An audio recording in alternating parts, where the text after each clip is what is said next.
thank Wasco for his presentation? Oh, yes, we did. Yes, we did. Thank you again. I think I have the easiest task here because I wasn't even mentioned in this panel. I'm simply the moderator. My name is Yamba Charles, and we have with us Mr. Sylvester Clozel, who is the Permanent Secretary, Ministry of Sustainable Development. Ms. Deborah Bush is the water expert, I understand. Is that correct? Among other things. Chief Environmental Health Officer. Senior. And Emerson Vitalis. And we have the Chair of the Trust for the Management of Rivers. Trevelyan Clovis. Trevelyan Clovis.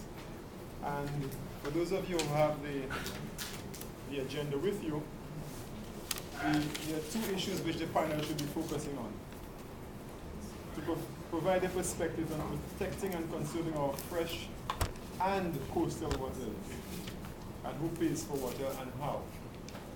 Normally, World Water Day is focused on usually fresh water supply generally, but in small islands like ours, where especially for simple droughts, the fresh water supply becomes very scarce, and coastal water supply becomes highly available.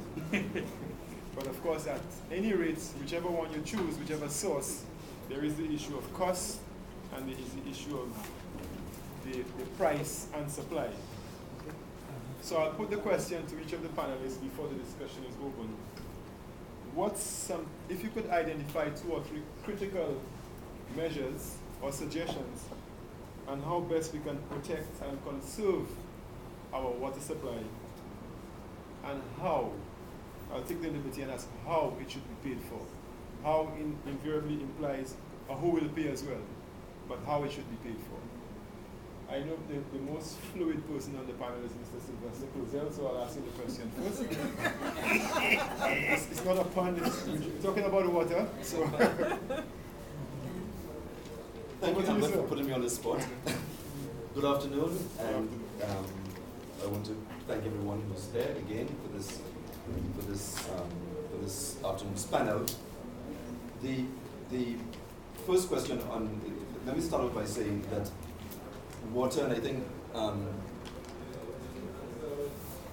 Victor alluded to it this morning, that bringing water to a household from the sky ultimately has a cost.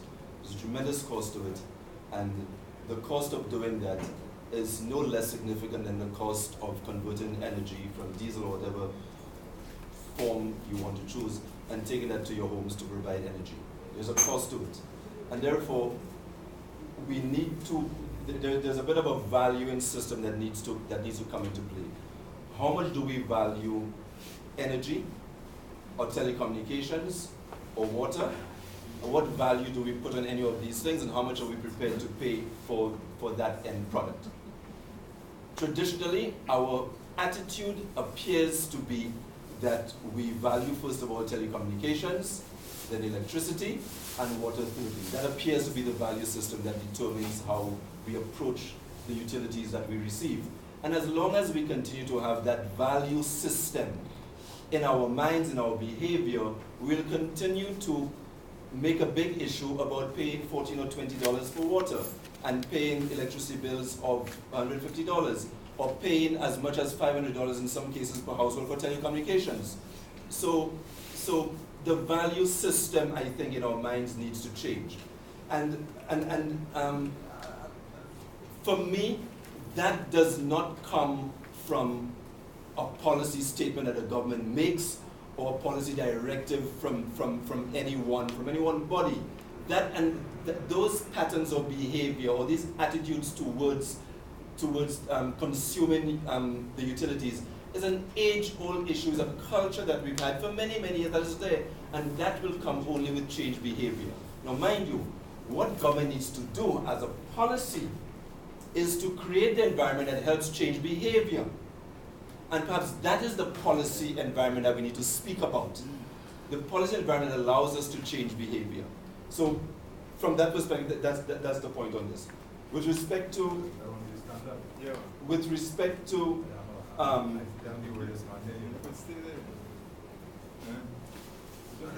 Clozel, I want you close to him. No, I have no problem if you be next to me. I ain't care what he say. No, I want to on my side. What I said.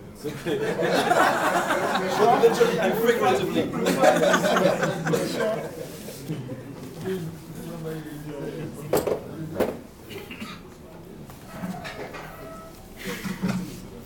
So with respect to, in that regard, with respect to who pays for water, I think given that culture that we have with respect to water and the consumption of various utilities, that culture is not going to change overnight, and you are going to have natural resistance to people paying for it. I think that's a reality. That's a reality that any governing body needs to deal with, and therefore your approach to dealing with who pays for water needs to be transitional. Your approach needs to happen over time, and therefore, if for example you would jump the rate of the water tariff to 300%, as someone suggested this morning. You're going to have a national upheaval and a national negative response to that because we don't have the culture of paying the accurate rate for water. So you cannot do that. It's not practical, it's not reasonable. But you need to have an approach that first of all that changes behavior, one, and secondly, that finds ways to deal with this process in the interim.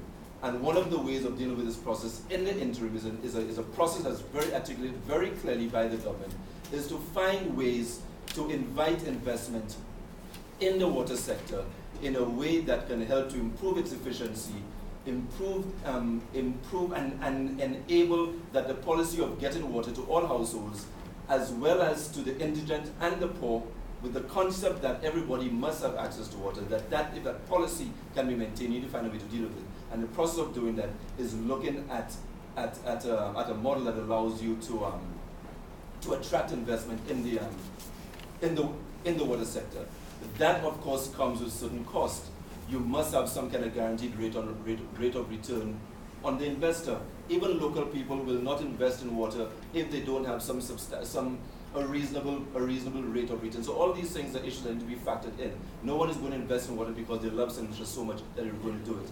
Even our financial institutions, whether it's the Bank of St. Lucia or Lucelec themselves or the National Insurance Corporation, even though you ask these companies to invest in the water sector, they are going to expect some kind of reasonable rate of return. Otherwise, if for example, if National Insurance Corporation, for example, would invest in water in a non-profitable way, it will mean that our own investments in our future will be threatened. And therefore we'll complain that we don't have money to pay our pensions when we die. So even these organizations have a responsibility to ensure that their investments actually bring reasonable returns. And therefore, the basic point, I can close here because we have other people who need to speak, is that we need to see that we have a responsibility to pay for water, that it may be at a level of the tariff, but it needs to be considered at other levels as well. And finding investors in water requires certain conditionalities which we must be prepared to accept and to deal with when these conditionalities come. Thanks. Okay, the very first question, the critical measures to protect and conserve our fresh and coastal water supplies. When I think about St. Lucia, I think that St. Lucia is very different to Barbados. There are peculiarities of our own condition, and I think that sometimes we don't take that into consideration when we look at protecting and conserving. So I want to think first, what is the context? What are the main sources of pollution and who pollutes? We need to look at those categories first if we are thinking of critical measures. And over time, I think the sector that has polluted our water sources most has been the agricultural sector. I mean, that is a given. And I think it is really because of a lack of understanding of what our actions, the repercussions of certain actions. I think it was very interesting that following Thomas, when the sanitary survey was carried out, the first sanitary survey, it was found that the assumption of St. Lucians, a normal man in the street, that we have streams. When I worked in the agriculture sector, we would go down the coast and we stopped by on the way to Soufrière, and this person would say, oh, here's fresh water, take a drink. You know, so I was most horrified to think that all of those sources that people think as natural spring sources were so high in coliform, that people are busy using water in every nook and cranny of the island, and the actual water quality is so poor. So it's not just, some of the sources are not just poor because of man's action, but there are animals, there are all kinds of creatures, and so our understanding and our awareness of water quality needs to go to another level. We need to be more aware of what exactly we're dealing with. As to what measures need to be put in place, I think that's the first measure, awareness building. I noted that Suku said earlier on in the morning session, he said that this is a country where we want to remain ignorant, but in our ignorance will kill us. Because we need to we need to really be aware of the conditions of our water sources. In Barbados, you have groundwater. Groundwater is of a far superior quality than surface water, but we generally are not aware of that. So that when we tend to blame WASCO for providing us with water of poor quality, WASCO gets raw water of very inferior quality. And so it is very difficult for them to give us potable water. So I am not sure what exactly the measure is going to be implemented, but I think the very first thing is that as a populace, we need to be aware of what we are dealing with. And I do not think that awareness is known generally, and we tend to play the blame game. People in the valley, the Mabia Valley, rightly so, have the worst water quality, but there's a reason for it. It's not because WASCO does not like Oleo, that WASCO gives Oleo bad water. The source is of a different quality, and I think that should be known, and I do not know that is known widely. As to who will pay for it, when Gabriel is not there, he said something this morning. He said that he always remembered Coco Charles, who emphasized legislating. Sometimes we respond better to a big stick. And our mentality over the years is such that the idea that water is free is so entrenched in our psyche that I'm really not sure if there will be a willingness to pay more for water. Sometimes I myself have been guilty of that. I say, well, people pay for their cell phones, why can't they pay more for water? But that in itself is not fair, because if you run out of credit, you have a choice as to whether or not to make a phone call.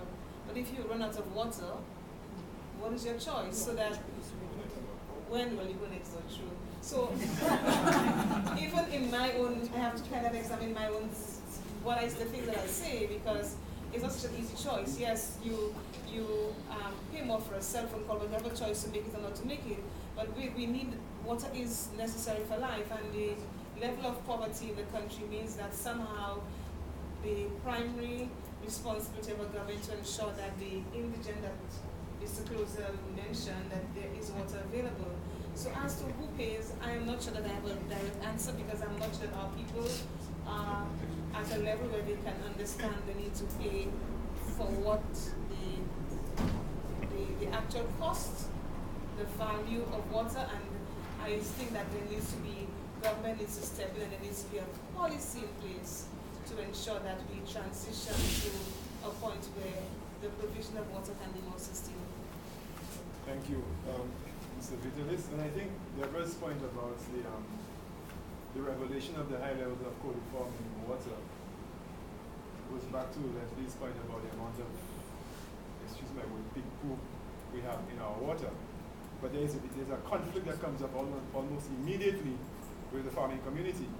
Because if you apply some stringent measures as far as ensuring there's no farming within the setback in the riverbanks, then you'll have on your hands the farming community probably saying there's some problems or challenges to them, because that is probably the most efficient way they can do their farming so that pork can become affordable. So it's a very complicated issue, but I think we have to find solutions to it. Good day, ladies and gents. When I think of water, I think of it as a priceless commodity. And I think all of us see that. We see the need for water, we see the uses of water, and why we need it.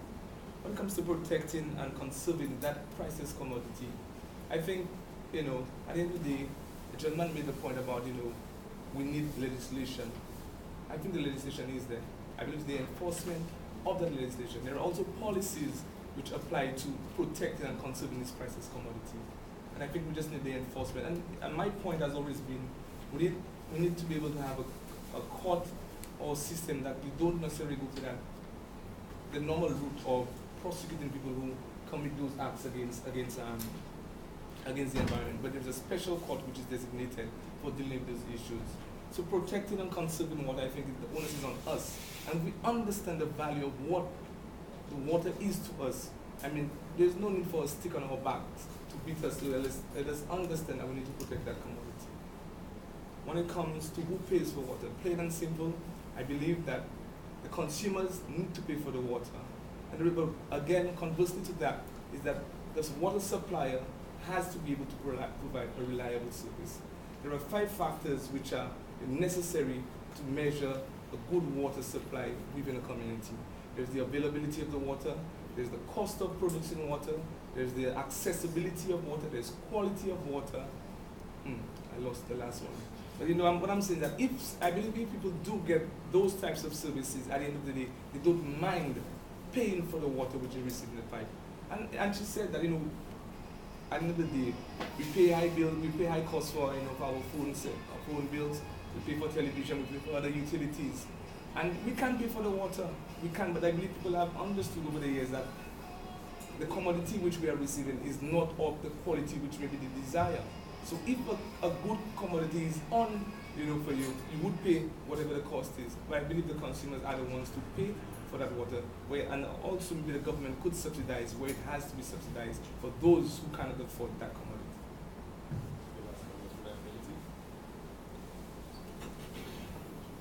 Good afternoon. On the issue of water conservation, I believe that land tenureship is the biggest challenge as it relates to water conservation. We need to look at issues such as land use if we are to make any progress as it relates to water conservation. Too often our water sources are exposed because issues such as who owns the land around the water, who's responsible for taking care of the rivers. It is true that we have a number of agencies that have different mandates as it relates to the various issues that impact on our water. And I think because we have so many agencies, at the end of the day, nobody is truly responsible for taking care of anything at the end of the day. When it comes to who pays for water, if water is life and it is so important, then I think at the end of the day, everybody should pay for water. If it is life and it is so important, why not pay for it? I think we take it for granted that WASCO has to provide us with water. But I think that every person, every household, every institution should take some responsibility for the availability of water that they use. And the alternative to that is rainwater harvesting. Anybody can do rainwater harvesting. Whether you harvest it to water your plants around your house, whether you harvest it to flush your toilet, anybody and everybody can do rainwater harvesting. And I think also that government should lead by example by putting some policies in place for rainwater harvesting and retrofitting rainwater harvesting on some of the public institutions that we have. And additionally, I believe that WASCO should take the initiative of doing some form of rainwater harvesting whereby they would collect the water during the availability of the rainy season so that when we have issues like drought, then we can use the collected water to augment the water that is available to the public. Thank you. Thank you. Thank you. Mr. Suko, So what is the specific question I was asked? perspective on protecting and conserving. Yes, protective. Who pays for water? Protecting and conserving. Right. Yeah. Just your perspective so we can have some discussion. Protecting and conserving. All right. You want to think about it still? Yeah, no, but maybe I've been around for too long. I was around in the time of Coco Charles, and I recall we had a meeting one time, with the late Sir John Compton, and Coco always pushes agenda, forestry and things. Because you see me, I like to talk from experience, not what I read in books, and this kind of thing. Then, what life has taught me, and he used to get a lot of pressure in that time because they used to compete in, protecting and conserving the environment versus the economy and so on. So he was not a favorite guy of these politicians, that's for sure. And so John looked to him, and said, Mr. Charles, c'est mon là di ou couillon, ou aller, Giclangliter. And I'll explain to you in English to those who don't understand, because I see you look very disappointed at me. Yeah. Mr. Charles, c'est moun la di ou couillon, aller Giclangliter apprendre pour planter pied bois. Laissez bon Dieu qui a planté pied bois. And everybody laughed with the exception of me. I found that was so crass. You know what he was saying is that, Mr. Charles, the people say you stupid. You gone. He ain't saying that is his opinion, you know, because psychology applying there. The people say you stupid. You go quite England and learn how to plant trees of wood that not bearing no fruit, nothing. Where is God that has planted these trees? So you see the kind of backwardness we were couching, you know, that God planting these trees, and you're foolish to go and study that. You go and study, US go and study how to come back and plant bananas and cabbages and things. You plant trees that God has planted. You know, that's how we have humiliated. We have humiliated a champion for water. That's why we're suffering today, and maybe we have to suffer more. Because, you know, this man was seeing it, we were not seeing it, okay? So, I have no pretensions to have no answers, but one thing I know for sure, we need champions in this thing, you know. It's not just coming here in a meeting today, and like Jabba alluded to, Mr. Andrew, and then when we go out there, we're not continuing the work. We need this thing to continue. And I'm afraid this insider kind of thing, there is enough of that. We have, you know, there's enough studies, enough papers written on water to fill that whole room, eh? You guys know about the Cauldron Report? You ever heard of it? Lawson has died how many years already? And Lawson Cauldron was commissioned to do a report in the first Labour administration. Big document like that. Then you have all the people from consultancies like Singh, and I still hear people talking, we don't need more paper and more things. Trust me, all the information is there. What we need is the will. You understand? And talking about polluting and so on, I heard Deborah alluding to agriculture. But you know, nobody never talk of lack of money as a pollutant, you know. Money. Lack of money is one of the biggest polluters, you know. Can you believe me? Because there are areas, there are pipes that Wasco know that clogged and barely have a little thing going through them, you know. And when they energize these lines and put water through these lines, the people, the recipients of the water, sludge, they get sludge. What about that? That's polluting, but it's actually Wasco infrastructure. But you don't blame Wasco for that. Sometimes Wasco don't even know where these lines are. There's a lack of knowledge, of institutional knowledge. That's another thing, you know. And this is a thing not just plaguing Wasco. It's plaguing, like, as if, you know, to me, the public service and government institution, it's a, you know, inefficiency is desirable. There is no continuity. You know, we have, I see a lot of new faces there talking, thing. Some of them maybe they just get into hear things for the first time. You know what? The people who have heard all, who have been converted already and heard, they move on, you know, and they move on with the knowledge, you know, with all the papers that have been written already, with all the knowledge in their head, maybe to get an advantage, to get a big consultancy, because that's how we think now when we go and study. We don't think of sharing knowledge. We think of hoarding it, so it gives us an advantage. But you know the destruction that does to your country? When you don't do it, you reinvent the wheel all the time. There's no continuity. I was at another meeting, water related, the impact of global warming. And I think Mr. Dover asked, the issue of a document came up. A document that was circulated 8 years ago, I think. And you see, everybody in the room have that document there? No. But I gave the PSA. But she's not the PS again, huh? Can you believe that? And then you have some young Turks now who just don't know nothing coming. So we start all over again all the time. We get nowhere. We get nowhere in these kind of things. Something, there needs to be a fundamental change in our thinking, man. I don't know. But it seems we get nowhere too fast. And the issue of legislating, yeah, but we have to be careful, notwithstanding. I'm an advocate of the one of the pigs in the river. That one killed me, you know. But we have to be realistic too, you know. And my good friend here, Mr. Werner, brought that to my attention, and I agree with him that if somebody doesn't have access, that is where the universal access, and the PS alluded to that. I'm very happy that he spoke to that. That's of essence. Access. That's of essence before we talk tariff, before we talk anything. That's of essence. If somebody doesn't have access and they go and bathe in the river, come on, you can't, and it's prohibited to bathe, you can't arrest them. It's like, any reasonable or fair judge will throw out that case. Because where does the person bathe? You know, where do you dump your garbage if there are no bins, nothing around? You don't arrest somebody for that. But if a bin is there and you dump it there, then, you know, if the water is there, so the first thing, make the water available.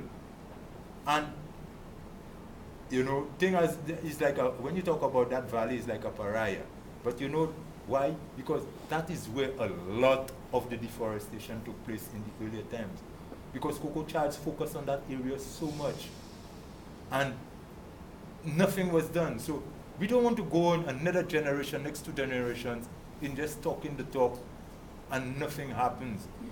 People, we need some commitment when you live here. And I urge you, I don't know, we feel our bosses listening when we call on a radio and educate people. We don't know how to say things without offending anybody. And sometimes you have to offend people, by all means, because they're saying the truth offends her. Peter Jeziku, they would not crucify him if he didn't offend people. John the Baptist would not lose his head. But then we love to quote the Bible, but how many of us want to live it? You understand? Get out there, man. Let me get out there and spread the message. If water is life, what else we trying to tell people? Learn, connaître bon Dieu, know God, that's life. You know, we use some frivolous thing. God is life, God is life, but live without water. Let us be more practical in how we serve God. You know what I mean? How we serve God, you feel is going to church every Sunday and preach and say, quote the Bible. This community, this thing, need to get real. How you serve God? Maybe choose water to really spread the message of water. And Deborah seemed to be apprehensive about making people, maybe you have to mix it up. But that extreme, and we try that of not making people, absolving the people.